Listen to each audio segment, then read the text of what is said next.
कि गाय माता चलता फिरता यज्ञ भगवान है, गाय माता चलता फिरता गायत्री है। और देव संस्कृति के निर्माता यज्ञपिता गायत्री माता ने मनुष्य को सदकर्म और सद्ज्ञान की भक्ति के लिए, एक प्रत्यक्ष प्रयोगशाला के लिए, एक आध्यात्मिक जीवन के शारीरिक मानसिक कष्टों के निवारण के लिए एक ऐसा हमें प्रिय प्राणी, इस सृष्टि का मूल आधार कहें तो कामधेनु गौ माता। आइए उनके पावन चरण कमलों का ध्यान करते हुए हम सब लोग एक साथ एक स्वर में गायत्री महामंत्र का उच्चारण करें। ओम भूर्भुवः स्वः तत्सवितुर्वरेण्यं भर्गो देवस्य धीमहि धियो यो नः प्रचोदयात्।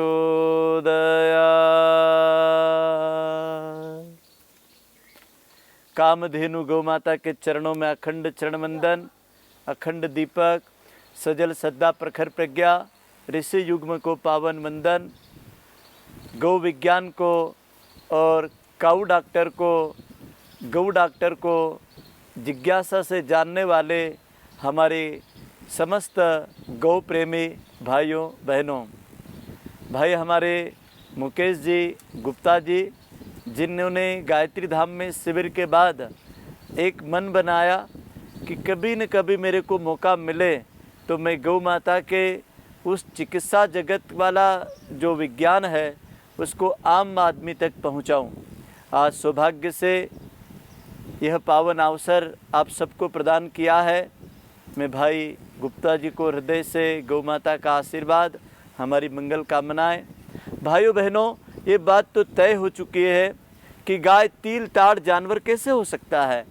गाय चलता फिरता पर्यावरण है, चलती फिरती प्रयोगशाला है, चलता फिरता धर्मशास्त्र अर्थशास्त्र है, चलता फिरता ऑक्सीजन का प्राण तत्व का ऑक्सीजन सिलेंडर है। इतना ही नहीं, समग्र ग्रह नक्षत्र ब्रह्मांड की जितनी शक्तियां हैं उनको धारण करने वाला कोई एक विश्व का ऐसा प्राणी जिसके जीवन से हम अनेक प्रकार की शक्तियों से जुड़ सकते हैं। यदि आप गाय को विश्व का शक्ति स्रोत कहें और जीवन विद्या की अनेक समस्याओं का समाधान देने वाला ऐसा प्राणी कहें, समस्याएं अनेक समाधान एक, प्रिय गौ माता। वो चाहे हमारे स्वास्थ्य की समस्या हो, चाहे पर्यावरण की, चाहे उद्योग की, चाहे कृषि की, हर चीज़ गाय से जोड़ी जा सकती है। चाहे वो ऊर्जा का क्षेत्र हो, चाहे धरती को उर्वरा बनाने का क्षेत्र हो, चाहे रुग्ण समाज को बलिष्ठ और स्वास्थ्य प्रदान करने का क्षेत्र हो। आइए ऐसे गौ डॉक्टर का सबसे पहले हम परिचय समझ लें, क्योंकि जिस डॉक्टर के पास हम जाते हैं ना, सबसे पहले उसकी डिग्रियां देखते हैं, उसका अनुभव देखते हैं, उनकी चिकित्सा की किस किस बीमारी में अच्छी माहिरत और पकड़ है उसको देखते हैं। यह हमारा जो आप गौ डॉक्टर देख रहे हैं, ये गौ डॉक्टर का परिचय बड़ा अद्भुत, अलौकिक और दिव्य है। ये मैं नहीं कह रहा हूँ, योगीराज भगवान श्री कृष्ण भी अपनी वाणी से कहते हैं कि गाय जैसा प्राणी इस संसार में और कोई नहीं हो सकता है। क्योंकि यदि मुझे कोई प्राणियों में यदि याद करना चाहे तो स्वयं गाय मैं ही हूँ। इसका मतलब तो बहुत बड़ा होता है। यदि योगीराज भगवान श्री कृष्ण भी यदि गाय कहलाना पसंद करते हैं और गौ रूप में यदि 16 कला का अवतारी भगवान है, तो पूर्ण पुरुषोत्तम में जो पूर्णता होगी वो सारी पूर्णता एक गाय जैसे प्राणी में भी है। आइए प्रिय गौ माता का आप जो मुखमंडल देख रहे हैं, ये गिर नस्ल की भारतीय गौवंश है और इनके सींगों में और पूंछ तक इनका मैं आपको 2 मिनट में एक वैज्ञानिक परिचय बताता हूँ। गौ माता का जो ऊपर के खंदूर है, इसमें सूर्य केतु नाड़ी निवास करती है और जो 2 चरणों के बीच में आगे है, इसमें चंद्र नाड़ी निवास करती है। इतना ही नहीं, इनके दोनों कानों में अश्वनी कुमार हमारी वाणी को सुनते हैं। इनके दोनों नेत्रों में चंद्र और सूर्य का वास होता है। बायां नेत्र चंद्रमा का, दाहिना नेत्र सूर्य का। इनके सींगों की विशेषता बताएं, जब गाय गर्भवती होती है तो इसके ऊपर एक बिंदु आती है जो ऐसी गोल गोल रेखाएं आपको सिंग पे दिखाई दे रही है, ये धीरे धीरे बढ़ती जाती है। और जिस दिन 9 माह 9 दिन पूरे होते हैं कि गाय को डिलीवरी होती है और ये रिंग मिल जाती है, ये रिंग फिर कभी समाप्त नहीं होती है, हमेशा के लिए स्थान पा जाती गाय के सिंगों में। इसीलिए गाय के सिंगों में बहुत ज़्यादा ब्रह्मांडी ग्रह नक्षत्रों की सूर्य की ऊर्जा कार्य करती है। भाइयों बहनों, इनकी रीढ़ की हड्डी के ऊपर 12 भंवर होते जो 12 ज्योतिर्लिंगों का काम करते हैं। एक ही प्राणी ऐसा विश्व में गाय माता जो धरती पे चलते फिरते सूर्य के प्रतिनिधि के रूप में कार्य करता है। इसकी पूंछ को सिर के ऊपर घुमा देने से बच्चों का रुदन करना, बुरे स्वप्न आना कैसे समाप्त हो जाते मानसिक विकार, क्योंकि इसकी रोम रोम से महर्षि ब्रह्म ऋषि लोग और गूगल जैसी गंध गाय के शरीर से निकलती है। विश्व में एक ही प्राणी ऐसा है गाय माता जो 24 घंटा ऑक्सीजन छोड़ती है और वापस भी ऑक्सीजन लेती है। गाय माता के जो 8 खुर होते हैं यही अष्ट कमल है। और इतना ही नहीं, गौ माता के चारों थनों से 4 वेदों का बल और ज्ञान धुआ जाता है। मतलब प्राणियों तो दूध तो देते हैं, लेकिन गाय के दूध को अमृत इसलिए कहा गया है कि गाय माता के चारों थनों से चंद्रमा का तेज गाय माता अपने अंदर खींचती है, जिसके परिणाम से हमारी मनुष्य जैसी माँ के समान गुणकारी और कम फेट वाला गौ माता अमृत तुल्य दूध प्रदान करती है। तो ये दूध जो देने वाले चारों थन हैं, यही चारों वेद हैं, यही चारों चरण, इसके 4 धाम है। और ये पूरी गाय का जो शरीर आप देख रहे हैं, यह हमारे जीवन की हर समस्या का समाधान कर सकता है। ये प्राणी क्या करता है? पंच गौवे रूपी 5 महा औषधियों को प्रदान करता है।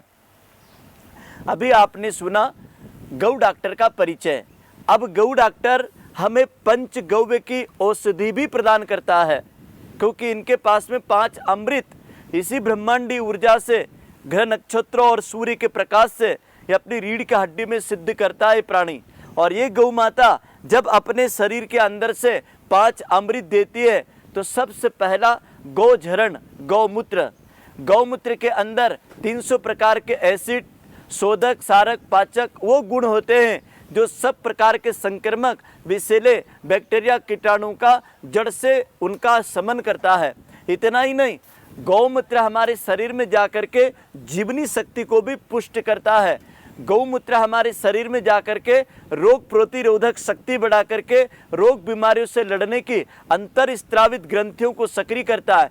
क्योंकि जो भी कुछ हम खाते पीते हैं उसके कारण हमारी ग्रंथियों पे जो मल जमा हो जाता है, वात, पित्त और कफ का, तो ऋषि चरक संहिता में लिखते हैं कि गौ माता का केवल गौमूत्र ऐसी ताकत रखता है जो हमारे शरीर के अंदर की ग्रंथियों के ऊपर जो लहर जम जाती है, अंतर स्त्रावित ग्रंथियों की चय अपचय करने की, उनकी फैलने और सिकुड़ने की क्रिया को गौमूत्र नियमितता प्रदान करता है। जटिल और भयंकर रोगों में भी गौमूत्र के परिणाम बड़े सकारात्मक और अच्छे सफलता कम समय में देखी गई है। दूसरा अमृत का नाम है गाय का गोबर।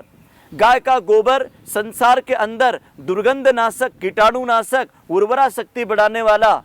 गौ माता के गोबर में माता लक्ष्मी का वास होता है। ये औषधि के रूप में ऐसे काम करता है। यदि गौ का गोबर हमारे शरीर में जाता है तो डी विटामिन की पूर्ति बहुत शीघ्रता से करता है। जो कार्य सूर्य पृथ्वी पे करता है, पेड़ पौधे वनस्पति हमारे खाने पीने की वस्तुओं में, वही कार्य गाय का गोबर कम समय में हमारे शरीर में जाकर के पांचों रसों का स्त्राव करता है। हमारी बड़ी और छोटी आंत को फैलने और सिकुड़ने में गौमूत्र का जिस प्रकार से कार्य शोधक होता है, वैसे ये स्थापन का कार्य गोबर करता है। गोबर का धूम्र, गोबर के विभिन्न प्रकार के हम उर्वरा खाद बना करके धरती को और मानव स्वास्थ्य को बचा सकते हैं। अगला और महत्वपूर्ण, गौ माता का दुग्ध। गाय माता का दूध इसलिए अमृत तुल्य है क्योंकि गाय माता का जो दूध होता है वो माँ के दूध के समान पतला और हल्का पीला होता है। वो केरोटिन स्वर्ण क्षार के कारण गाय के दूध में सोने की मात्रा, गौमूत्र में सोने की मात्रा, ये बात मैं नहीं कह रहा हूँ, जूनागढ़ की गुजरात की कृषि विश्वविद्यालय ने ये सिद्ध कर दिया है कि इसमें 3 मिलीग्राम से 9 मिलीग्राम तक गाय के दूध और गाय के गौमूत्र में सोना पाया जाता है। यही धातु हमारे शरीर में जाकर के मनुष्य को शारीरिक दृष्टि से हृष्ट पुष्ट मजबूत बनाने का कार्य करती है। अगला और महत्वपूर्ण आता है जिसका नाम है गो दधी, गाय का दही। जब हम गाय के दूध को जमा देते हैं तो 7 घंटे बाद का जो दही होता है वो दही बहुत ही गुणकारी, मधुर और सब प्रकार के पोषक तत्वों को लेकर के आता है। शुक्र जंतुओं को बढ़ाता है, धातु को पुष्ट करता है। गाय का दही में जो बैक्टीरिया होते हैं वो हमारी आंतों में 33 करोड़ बैक्टीरिया की आवश्यकता होती है, जो गाय के दही और छाछ से हमें प्राप्त हो सकते हैं। इसीलिए संग्रहणी की बीमारी में, इसीलिए पेट के अंदर जितने भी प्रकार के सूक्ष्म बैक्टीरिया होते हैं जो हमारे शरीर के अंदर पोषक तत्वों को, सप्त धातु को बनाने में सहयोगी और मददगार होते हैं, उनकी संख्या को संतुलित रखने का काम गाय का दही, गाय के दूध का छाछ करता है। इस सब प्रकार के पोषक तत्वों को लेकर के सौंदर्य और शरीर की पाचन शक्ति को मजबूती से बनाए रखने का कार्य करता है। अगला और दिव्य तत्व आता है जिसे नवनीत मक्खन, मक्खन को तपा करके बनाते घृत। ये घृत हमारे जीवन के लिए बहुत ही उच्च कोटि का रसायन का काम करता है। जितने भी प्रकार की गौ माता पेड़ पौधे वनस्पतियां खाती है उनके औषधि गुणों का ओज और तेज बना करके गाय के घी में उतारती है। इसीलिए गाय का घी हल्का पीला लगता है। गाय के घी की सुगंध वो होती है जो सूर्य की गो नाम की किरण धरती पर आकर के मिट्टी को सौंधी सुगंध देती है, फलों के अंदर सुगंध देती है, विभिन्न प्रकार की जड़ी बूटियों में जो सुगंध देती है उसका सर्वाधिक मात्रा गाय के घी में पाई जाती है। भाइयों बहनों, निश्चित समझना, जिस इंसान के पेट में गौ माता का घृत, गाय का तुप, गाय का घी यदि किसी भी रूप में जाता है, वह अपने शरीर के अंदर की जितनी जन्मजात रसायनों तत्वों की, पोषक तत्वों की जो कमी लेकर के आया है उसकी पूर्ति करने का काम भी गौघृत करता है। ये 5 चीजें गाय हमें औषधि के रूप में प्रदान करती है। भाइयों बहनों, पंचगव्यिका चिकित्सा, डॉक्टर गौ माता के उपचार का तरीका क्या हो सकता है? यदि आपको प्रत्यक्ष रूप में करना है तो अरुणोदय बेला, सूर्य उदय के समय पर आप गाय जैसे प्राणी को आप स्पर्श करें, उसके कंठ को स्पर्श करें, सींगों को, खंदूर को, पीठ को, थनों को और चरणों को। ऐसा स्पर्श करने से आपको गौ माता निश्चित रूप से शारीरिक मानसिक दृष्टि से उनके अंदर जो गूगल जैसी सुगंध निकलती है वो ब्रह्मांडी ओजोन की शक्ति को अपने अंदर खींचने का काम करती है। इसलिए गौ माता का सबसे पहला सानिध्य अरुणोदय बेला बताया गया है। सूर्य उदय के पूर्व जो व्यक्ति अपने हाथ में गौ ग्रास लेकर के गौ को खिलाता है उसका विधि का विधान और छठी का लेग भी गाय माता बदल सकती है। क्यों?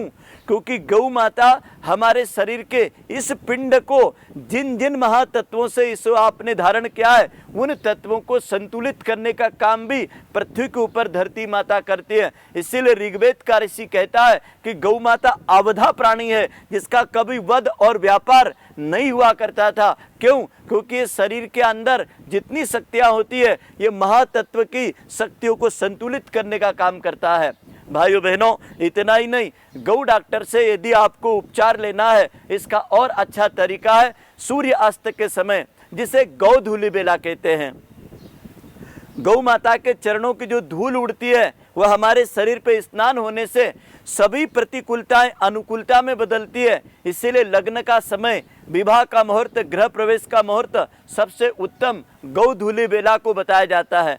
सभी मुहूर्त यदि आपके अनुकूल नहीं बैठते हैं तब आपकी पत्रिका में गौधूलि बेला का लग्न मुहूर्त उत्तम क्यों बता दिया जाता है? क्योंकि गौ के रंभाने की आवाज, गौ के चरणों की नाद, गौ के चरणों की धूलि वंदन यह हमारे शरीर को और ब्रह्मांडी तरंगों की नेगेटिव ऊर्जा को समाप्त करती है। इसीलिए जहाँ गौ माता विराजमान होती है वो स्थान पर ब्रह्मांडी ऊर्जा, प्राण तत्व की मात्रा अधिक होती है।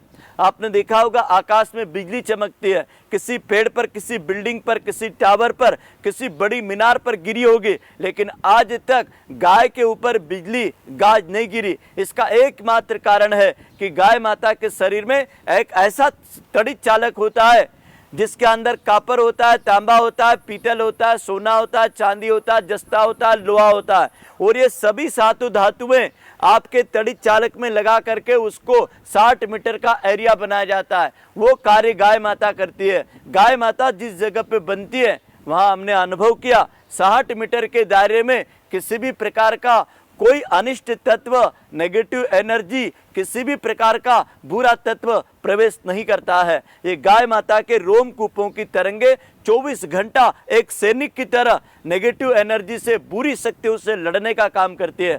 इसके बाद अगला और महत्वपूर्ण है, गौ डॉक्टर से आप अपने जीवन का शारीरिक, मानसिक और आत्मिक विकास कैसे कर सकते हैं। नंबर 1, शारीरिक प्रयोग के लिए गौ माता के द्वारा आप अपनी शारीरिक व्याधियों को ठीक करने के लिए दुग्ध पान के द्वारा, वो भी अलग अलग तरीकों से, जैसे गौ पीयूष, गौ माता 72 घंटे का जो दूध देती है उसे हम गौ पीयूष कहते हैं।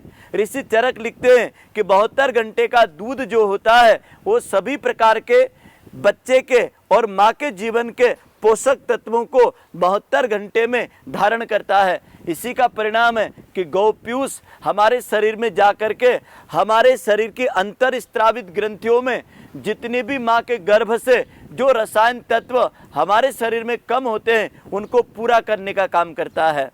गौ माता का दूध के और दही छाछ के सेवन के बारे में ऋषि चरक स्वास्थ्य व्रत में लिखते हैं, भोजन के अंत में आप छाछ का सेवन करें, भोजन के साथ में 1 कटोरी दही का सेवन करें, सोते समय थोड़ी हल्दी सोंठ डाल करके दूध का सेवन करें, उषा काल में पानी पिए, भोजन के अंत में गौ के दूध का छाछ और दही ले और सोते समय दूध पिए। शाम को सूर्यास्त के बाद में किसी भी प्रकार का दही छाछ पीना खाना वर्जित है, लेकिन सुबह का समय, भोजन के बाद का समय उत्तम बताया गया है। आपसे निवेदन है कि गौ माता के किसी भी पंचगव्य में आपको नमक नहीं डालना है, क्योंकि यदि आप उसमें नमक डाल करके दूध का, दही का, छाछ का सेवन करते हैं तो इनका गुण होता है अस्थियों का निर्माण करना, हड्डियों को मजबूत करना। नमक का काम होता है उसको गलाना और कमजोर करना। इसलिए कभी भी दूध और छाछ में भूल करके भी नमक का इस्तेमाल बिल्कुल ना करें, ना डालें। भाइयों बहनों, गौ डॉक्टर से हम अगला उपचार कैसे ले सकते हैं? मानसिक उपचार। तनाव है, अनिद्रा है, बुरे सपने हैं, बुरे विचार हैं, क्रोध है, गुस्सा है, चिड़चिड़ापन है, मानसिक रूप से हमारे अंदर बहुत सारे भ्रम और भय है, तो गौ माता विश्व में ऐसा प्राणी है कि जिनका मंगल दर्शन, जिनके चरण कमलों की रच का तिलक, जिनके कंडों का अग्निहोत्र, जिनके पंचगव्य का नाक में डाल करके प्राणायाम करना और उन गौ माताओं का ध्यान करना, जिन गौ माताओं के माध्यम से आपको पंचगव्य मिलता है। तो हमारे ऋषि कहते हैं कि मानसिक रूप से भी जितनी विकृति होती है, यहाँ तक कि मृगी तक की बीमारी को पहली बार जो गौ का बच्चा प्रसव करता है उसके बच्चे का जो मल शोधक निकलता है, अकाव के रस के दूध में हम भिगो करके रखते हैं, बच का काली मिर्ची का चूर्ण मिला करके उसकी भस्म बना के नाक में सूंघा दीजिए। 7 महीने में उस दर्दी को चक्कर आना, खेच आना, मिर्गी के कारण झटके आना, इसको बंद करने का काम गौ डॉक्टर कर सकता है। भाइयों बहनों, अगला आता है आध्यात्मिक उपचार।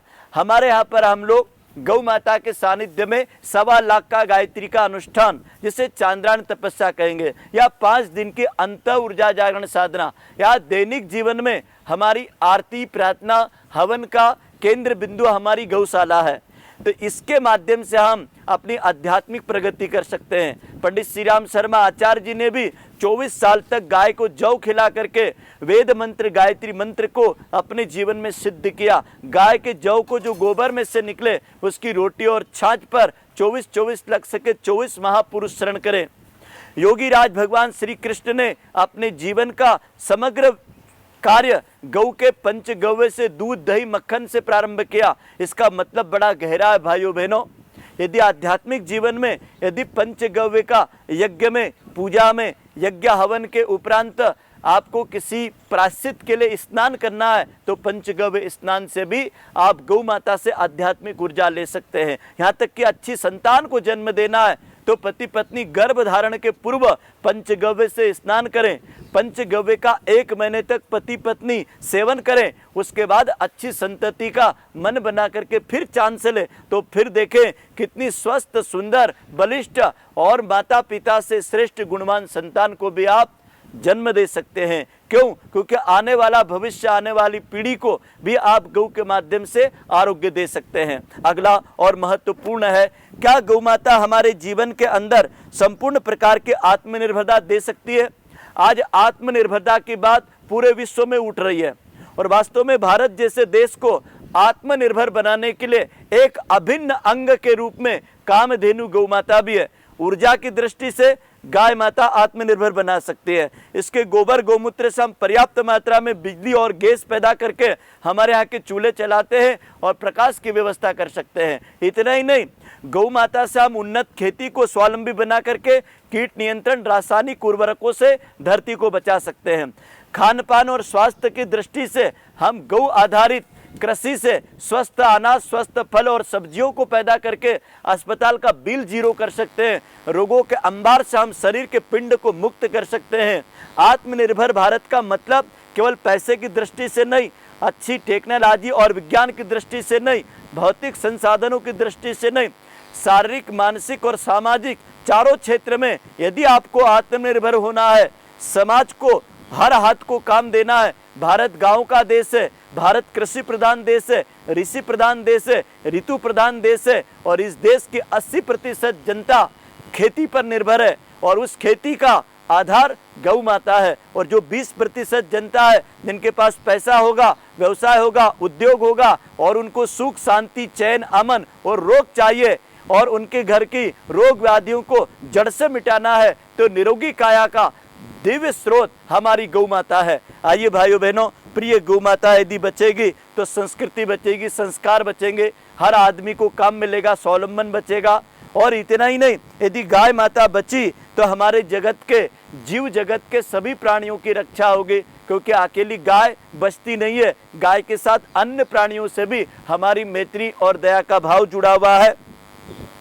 गौ माता जगत की रखवाली, प्रिय प्यारी गौ माता के बारे में मैं जितना कहूँ शब्दों में कम है, लेकिन कुछ प्रयोग हमने करे हैं, मैं वो आपको बताना चाहता हूँ, जिसके माध्यम से आप लोगों को बड़े आसानी से हमारी बात को समझने में आपको आसानी हो जाएगी। नंबर 1, हमने गौमूत्र लिया, उसका अर्क बनाया। इस अर्क को आप 5 साल 10 साल रखे, खराब नहीं होगा। हाँ, कभी कलर चेंज हो जाए 1 साल में तो इसकी मात्रा घटा देना। अभी हम बोल रहे हैं कि 10 ml गौमूत्र अर्क यदि आप 1 कप पानी में सुबह लेते हैं तो आपको ब्लड प्रेशर, शुगर, थायराइड, मोटापे में और कब्ज में, श्वास दमा में सरते आराम होता है। वो लाइलाज बीमारियां जैसे कैंसर, टीबी और आज जैसा संक्रामक वायरस कोरोना चल रहा है, तो ऐसे समय में भी कई प्रकार के वायरस आपके पेट में जो जाते हैं, तो आपका यदि अंतरस्त्रावी ग्रंथि संस्थान को मजबूत करना है तो कामधेनु अर्क जीवनी शक्ति को खूब प्रबल और बढ़ाता है। एक हमने बहुत ही शानदार बनाया पंचनिम्बादि काढ़ा। गौमूत्र को लिया और नीम की 5 चीजें ली, निमोली लिया, उसके फूल लिए, पत्ती ली, बीज ली, छाल ली, जड़ ली। इसका कूट करके 24 घंटा क्वाथ करके सूर्य चंद्रमा के प्रकाश में इसको तपाया, फिर अग्नि में इतना उबाला कि ऐसा क्वाथ बच गया। कैसा भी चर्म रोग हो, फोड़ा फुंसी, सोराइसिस या किसी भी प्रकार का एक्जिमा हो, ये उसे ठीक करने में रामबाण इलाज का काम करता है। इसके बाद में आता है हमारी, इनको बनाने के बाद जो अर्क के बाद घन बचता है, ये आरोग्य बटी। इसको हल्दी का रस, हरड़ के चूर्ण में इसको बनाया है। 1 गोली सुबह शाम भोजन के बाद लेने से गैस, एसिडिटी दूर करता है और इसके अंदर कैरोटीन, स्वर्ण क्षार की मात्रा है और हल्दी और हरड़ के कारण ये रक्त को भी साफ करता है, आरोग्य बटी। और ये बहुत ही सुंदर है, जीवन कल्पतरु। इसके बाद जो गौमूत्र का हमारा अर्क के बाद 40% जो क्षार बनता है, वो क्षार को मेथी के दाने, एलोवेरा का घनसत्व, कुटकी का घनसत्व और मेथी के दाने, इसको हम सूर्य की धूप में पका के बनाते हैं। ये जीवन कल्पतरु 1 चम्मच खाली पेट पानी के साथ लेने से कब्ज ठीक करता है, कोलेस्ट्रॉल को कम करता है, मोटापा, ब्लड प्रेशर को घटाता है। बहुत ही अद्भुत चीज़ है आँखों की रोशनी के लिए। आप लैपटॉप पे बैठते, कंप्यूटर चलाते हैं, दिन रात प्रदूषण में रहते हैं, 1 बूंद दोनों आँखों में डालें, पलाश की जड़ का अर्क, गौमूत्र का अर्क और गुलाब की पत्तियों का अर्क, ये नेत्र सुदर्शन अर्क बहुत ही आँखों के लिए कारगर है, जाला फूला मोतियाबिंद तक को काटने में सक्षम है। इसके बाद पंचगव्य लेते, गोबर, गोमाती, निर्गुंडी के पत्ते, एलोवेरा, और इसको इतना गर्म करते कि केवल तिल्ली का तेल बच जाए। ये सरसों तिल्ली का तेल को इतना शानदार बनाया। इसको मसूड़े पे मालिश करो, रीढ़ पे मालिश करो, घुटने पे मालिश करो। यदि आपको सर्वाइकल में दर्द है और विशेष करके जिन भाई बहनों को नींद नहीं आती तो पैर के पंजों पे मालिश करो, एक एक बूंद नाक में डालो, बढ़िया नींद देता है। इसके बाद में अगला और महत्वपूर्ण मंगलामृत। आज पूजा पाठ, वास्तु शांति, विभिन्न प्रकार के यज्ञ में गौमूत्र की आवश्यकता होती है। 9 ग्रहों की मंगल जड़ी बूटियों को और तुलसी के पंचांग को इसमें गर्म करके बनाया मंगलामृत। पूजा पाठ के स्थान पर छिड़काव करने के लिए, घर की शुद्धि, आंगन की शुद्धि के लिए। ये हमारा पंचगव्य घृत। ये पंचगव्य घृत तो इतना मार्मिक है और इतना कारगर है, इसका 2-2 बूंद नाक में डालने से अनिद्रा समाप्त होती है। 5 बूंद इस पंचगव्य घृत को यदि आप इस प्रकार से ले करके देखो, इसको कोई ड्राप की भी जरूरत नहीं पड़ती है। ये मैंने लिया, देखो ये लिया, ये वायु तत्व है, ये लिया, ऐसा लगाया, ऐसे लगाया। बहुत सारे लोग बोलते कैसे करना है, ये पीला गो पंचगव्य घृत। अब इसको मैं क्या कर रहा हूँ, लगा लिया, ऐसे करा, ये 1 2 3 सांस लिया छोड़ा, लिया छोड़ा, इसका यहाँ लगाया, आँख में लगाया और 1 बूंद जो बचा है नाभि पे मालिश कर लिया। और आपका पंचगव्य घृत ये कैंसर से भी लड़ सकता है और जीवनी शक्ति पर नींद अच्छी आएगी। हम तो रोज सोते समय पंचगव्य घृत को नाक में नाभि पे लगाते ही हैं। इसके बाद आता है और महत्वपूर्ण है अष्टमंगल घृत। ये सारंगधर संहिता है, उसके आधार पर हम लोगों ने बना। इसके अंदर क्या करा है, सारंगधर संहिता के आधार पर ये अष्टमंगल घृत, ये टैलेंट बच्चों के लिए, दिमाग को प्रखर करने के लिए, ब्रेन ट्यूमर, ब्रेन हेमरेज, अनिद्रा को ठीक करने के लिए, दिमागी ताकत को बढ़ाने के लिए 5 बूंद 1 कप पानी में यदि पीते हैं आप तो ये बहुत दिमाग को प्रखर और स्मरण शक्ति को बढ़ाता है। इसके बाद आता है सोम घृत। ये ब्रह्म कमल सोम घृत, ये भी ऋषियों ने प्राचीन ग्रंथों में इसका वर्णन लिखा, सारंगधर संहिता में, चरक संहिता में वाग्य भट्ट ने। और इसको बनाने में हम गायत्री मंत्र का उच्चारण करते हुए हमारे गुरुकुल की कन्याओं से पंचगव्य को सिद्ध कराते हैं। पंचगव्य को मूर्छित करने के बाद ये बनता है सोम घृत। इसके अंदर 26 जड़ी बूटियां हैं। स्पष्ट बोलने वाला, माता पिता से सुंदर और अच्छा कुशाग्र गुणवान बच्चे को जन्म देने के लिए। इसके बाद आता है ये असली गाय का घी। आप आश्चर्य करेंगे, हमारे यहाँ पर ये 1000 रुपये किलो से हमने शुरू किया था और आज यहाँ पर 3000 रुपये किलो लोग लेके जाते हैं। ये शुद्ध देसी गाय का घी ऐसा एकदम दानेदार रहेगा और इतना पीला रहेगा। इसका पीलापन आप देख सकते हैं। और इसकी विशेषता है, इसको आप हल्का सा धूप में रखो, एकदम ऐसा पीला पिघल जाएगा, और हल्का सा छांव में रखो, ये दानेदार हो जाएगा। मतलब ये घी का जमना और ठंडा होना ये सूर्य के और ब्रह्मांडी तापमान पर रहता है। ये सब प्रकार के पोषक तत्व देता है। 1 चम्मच आपके भोजन में साथ में खाइए, वो तो आपको खुद ही टेस्ट आ जाएगा। दिन भर इसके हाथ से खुशबू नहीं जाएगी। असली गाय का घी होगा तो। और इस असली घी को बनाने में आप आश्चर्य करेंगे, 1 लीटर गाय के दूध से 30 ग्राम मक्खन बनता है। 30 ग्राम मक्खन को जब हम गर्म करते हैं तो 22 से 25 ग्राम के बीच में हमको शुद्ध घी प्राप्त होता है। दही को जमाते, फिर उसको रई से 4 बजे रात को मथते हैं और फिर जो नवनीत मक्खन निकलता है उसको 3 पानी से धोते हैं, फिर उसको मंदी आंच पे गर्म करके घृत बनाते हैं। तो घृत बनाने की प्राचीन पद्धति वाला, आजकल मलाई का, क्रीम का, बटर का बहुत घी तो मिलते हैं, लेकिन यदि ये घी की बात है वो तो खाने के बाद ही आदमी बता सकता है कि असली घी की क्या कीमत हो सकती है। ये तो हम बहुत कम आपको बता रहे हैं। 1 लीटर गाय का दूध करने में हमको 100 रुपया खर्चा आ रहा है हमारी गौ विज्ञानशाला को, क्योंकि इसकी खिलाई पिलाई अभी जैविक चारा, जैविक अनाज अंकुरित करके, फिर सतावरी, फिर गिलोय, बेल का फल, बादाम की खली, फिर तिल्ली की खली, ये सब हम खुद, हमारी फार्मेसी में जितना बादाम का तेल हम बनाते हैं वो खुद हम निकालते हैं। उसकी खली हमारी गाय खाती, ये हमारे बच्चे जो हैं तैयार हो जाते फिर, और ये बछड़े फिर अच्छे तैयार होकर के अच्छे दुधारू बन जाते हैं। तो आपसे निवेदन है कि गौ माता के बछड़े को, गाय को जितना भी आप जो कुछ भी खिलाते पिलाते हो उसके पीछे इनका स्वास्थ्य है। यह हमने एक धूप तैयार किया है, ये भी बहुत ही मार्मिक धूप है।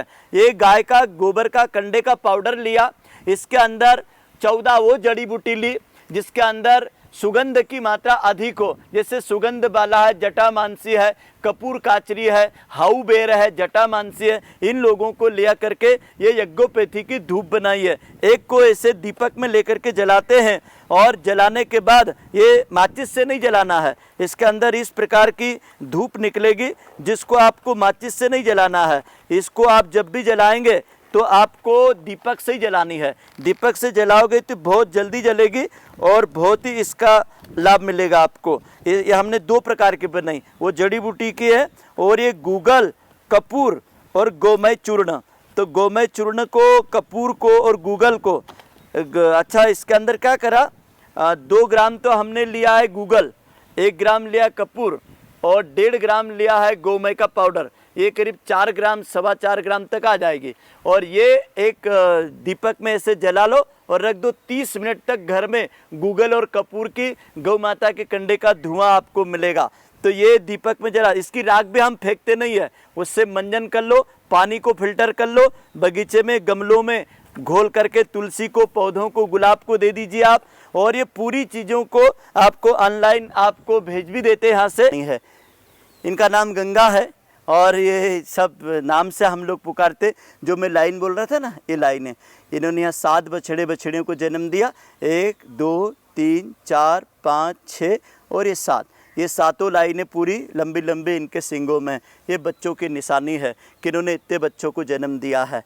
गाय जैसे प्राणी के बारे में जितना बोलें उतना कम है। आप सबके उज्जवल भविष्य के लिए मैं गौ माता सुरभि से इस कामधेनु के गौ विज्ञान, गौ डॉक्टर का जो आपने परिचय सुना, इसके लिए आप सब के लिए इस श्रावण के महीने में ये गौ माता आपको आशीर्वाद प्रदान करती है। ओम।